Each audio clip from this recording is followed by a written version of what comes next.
গলসি বিধানসভা বর্ধমান দুর্গাপুর লোকসভা কেন্দ্রের প্রার্থী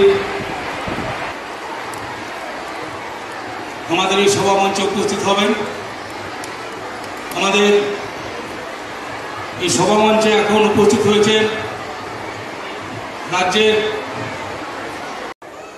আমি যখন 91-এ মিনিস্টার হলাম, ইউথ মিনিস্টার 1.5 বছরের জন্য, ইউথ স্পোর্টস উইমেন চাইল্ড, আমি গলসি কাকসা বুধবুধে মিটিং করতে এসেছিলাম। এত ভিড় হয়েছিল, বুধবুধের একটা স্কুল গ্রাউন্ডের পাশে সম্ভবত মিটিংটা হয়েছিল। আমি মিটিং করে চলে যাবার পর আমি শুনেছি ভিড়ের চোটে একটা দেওয়াল ভেঙে গিয়েছিল এবং একটি 12 বছরের ছেলে মারা গিয়েছিল। তাই শুনে আমি অন্য মিটিং ফেলে রেখে আবার বুধবুধে ছুটে যাই এবং আমি ওখানে গিয়ে সব ঘটনার খবর নিই। তাই সারা জীবন এই ঘটনাটি আমার হৃদয়ে দুঃখ হিসেবে তোলা আছে। আমি আপনাদের সাথে দেখা হলো বলে এই কথাটি আজকে বললাম। গলসির মানুষ, আমি জানি আপনারা কারো কারো প্রতি বিরক্ত, কিন্তু মনে রাখবেন থাকলেও আপনারা নিশ্চয়ই আমার প্রতি বিরক্ত নন, তৃণমূলের প্রতি বিরক্ত নন, তৃণমূলের প্রার্থীর প্রতি বিরক্ত নন। সে তো এখনো যেতেইনি, জিতবে ইলেকশন হলে। আর এখানে যিনি দাঁড়িয়েছেন বিজেপি, তিনি তো খড়গপুরের এমপি ছিলেন। তার দল তাকে খড়গপুরে মিদনাপুরে টিকিট দেয়নি। প্রতিদিন রাস্তায় দাঁড়িয়ে বলছে তৃণমূলকে পেটাও, তৃণমূলকে ডান্ডা মারো, তৃণমূলকে লাঠি মারো। এটা কত মুখের কথা হতে পারে? এটা মুখের ভাষা হতে পারে? একটা রাজনৈতিক নেতা যখন এই ধরনের কথা বলে তখন মনে রাখবে সে রাজনৈতিকভাবে দেউলিয়া হয়ে গেছে।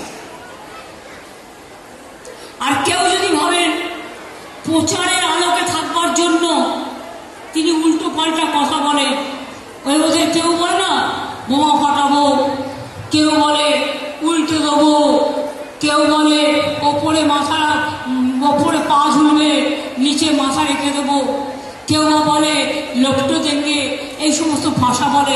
এই সমস্ত ভাষার কোনো মানে হয়? রাজনাথের মতো মানুষ আমি কোনোদিন আশা করিনি। জয়গাইবাবু মিটিংতে এসে বলেছে, এই ভাষাটা আমি কাগজে দেখেছি, আমার ভাষা নয়। আমি যে ভাষাটা উচ্চারণ করতেও লজ্জা পাচ্ছি।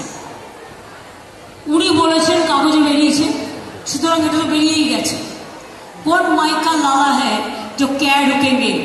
আমি রাজনাথবাবু প্রণাম জানিয়ে আপনাকে বলছি, আমরা ঢুকবো, কোনো ক্যা হতে দেবো না, এনআরসি হতে দেবো না এবং ইউনিফর্ম সিভিল কোড হতে দেবো না। আপনার কত ক্ষমতা আছে আপনি দেখে নেবেন। মোদির দোয়ারে তো বেঁচে থাকেন, সকাল বিকেল মোদিকে প্রণাম করে নিজের চেয়ার বাঁচান। আপনি তো আজকে দেশের প্রধানমন্ত্রী হতে পারতেন, কেউ তো মানা করেনি। নীতিন গডকারি হতে পারত, কোনো আপত্তি ছিল না। একটা ভদ্রলোক যা, যে অ্যাটলিস্ট মিনিমাম ভদ্রতা করবে। যারা দাঙ্গা করে মানুষ মেরে, যাদের হাতগুলো খুনে লাল হয়ে গেছে, লাল থেকে তৈরি হয়েছে গেরুয়া। সাধু সন্তরা এখন গেরুয়া পড়ে না, আর যারা পড়ছে বেচারা কষ্ট পাচ্ছে। কারণ দূরদর্শন থেকে শুরু করে সবকিছুই আজকে গেরুয়া করে দিয়েছে। ট্রেন স্টেশনগুলো গেরুয়া করে দিয়েছে।